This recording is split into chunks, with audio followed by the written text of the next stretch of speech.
জিন দেখবার ভয় পাবো না, এটা কি তাহলে কি হয়? জিন 3 হ্যাঁ ভালো লেগেছে আমার কাছে। সজল ভাইয়ের অভিনয়টা ভালো লেগেছে বেশি। তারপর হচ্ছে ওই পিচে ছেলের অ্যাক্টিং ভালো ছিল, যে সুমন মেন ক্যারেক্টার হিসেবে যাকে নেওয়া হয়েছে। আর ফ্যামিলি কিনে দেখার মতো একটা মুভি, তো সবাই এনজয় করতে পারবে। জিন 3 সামাজিক ছবি, কোনো খারাপ কিছু নাই, আমি ব্যাড কিছু দেখি নাই, তো আমি মনে করবো ফ্যামিলি নিয়ে দেখার মতো একটা ছবি এটা। আমার কাছে সজল ভাইয়ের অভিনয়টা ভালো লেগেছে। তারপরে হচ্ছে পিচ্চি যে ছেলেটা, ওর অভিনয়টা খুব ভালো হয়েছে। ভয় পাওয়ার মতোই ছিল, ওর চোখে মুখে একটা এক্সপ্রেশন ছিল ভয়ের। জিন 3 অনেক সুন্দর ছিল, অনেক সুন্দর অ্যাক্টিং করছে নুসরাত ফারিয়া, অনেক সুন্দর অ্যাক্টিং করছে, অনেক ইমোশনাল একটা মুভি ছিল, অনেক ভালো লাগছে। 10 আউট অফ 10। সুন্দরই লাগলো। জিন 1, 2, 3 তিনটাই দেখা হয়েছে আলহামদুলিল্লাহ, তো তিনটাই সুন্দর লাগছে। 10-এ 9 দিব, কারণ জিন একটা বেশি সুন্দর ছিল। জিন 2 এর চেয়ে জিন 3-তে সজল ভাইয়া প্রথমেও ছিল, এই তৃতীয়বারও ছিল, তাই আরো বেশি ভালো লাগলো। ওয়ালটন আবারো মিলিয়নিয়ার অফারে ওয়ালটন ফ্রিজ কিনে আপনিও হয়ে যেতে পারেন মিলিয়নিয়ার। খুবই ভালো লাগছে জিন ছবি, খুবই ভালো লাগলো।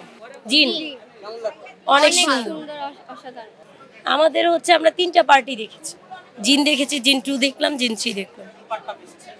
বেস্ট এটাই ছিল, জিন 3টাই অনেক বেস্ট ছিল। সজলের অবশ্যই। আর নুসরাত ফারিয়া তো সবসময় আমাদের খুবই পছন্দ, অপেক্ষা ছিলাম যে নুসরাত ফারিয়া অনেক ভালো। আর আমরা আরো পার্ট 4 চাই, মানে আরো একটু সুন্দর করে, বাট এটা অনেক জোস হয়েছে, আমাদের কাছে ভালো লাগছে। আমার কাছে অসাধারণ, অনেক সুন্দর হয়েছে এই মুভিটা। অনেক ভালো লাগছে, ফার্স্ট টাইম মুভি দেখা সজল ভাইয়ার। জিন 3 ভালো লাগছে, 10-এ 10, 1000 দিব, অনেক বেশি দিব। সজলের মুভিটা অনেক ভালো হয়েছে। জিন 3 অনেক ভালো ছবিটা, পরিবার নিয়ে ছবি দেখার মতো সেই ছিল না, আর এখন পরিবার নিয়ে আমরা ছবি দেখতে আসতেছি। আমার বলতে গেলে এই জিন 3 দেখে সজলের পারফরমেন্স বেশি, কারণ আমি জিন ছবি দুইটাই দেখেছিলাম।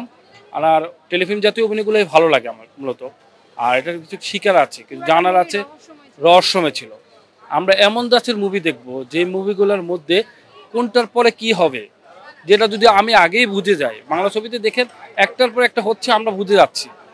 আর এইসব ছবির ক্ষেত্রে এটার পরে কি হবে জানার আগ্রহটা যখন বাড়বে, তখন আমাদের মানে দেখার লোকসংখ্যা বেড়ে যাবে, দেখার ইচ্ছা বাড়বে, এমন আমরা জানতে ভালো লাগবে, সবকিছু ভালো লাগবে। আমার ওভারঅল মুভিটাই অনেক ভালো লেগেছে।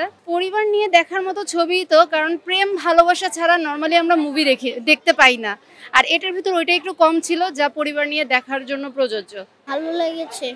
আর একটু ডরাই গেছে বলো? প্রথম একটু ভয় পেয়েছি, পরে আবার মজা লেগেছে অনেক, পরে আর ভয় পাইনি।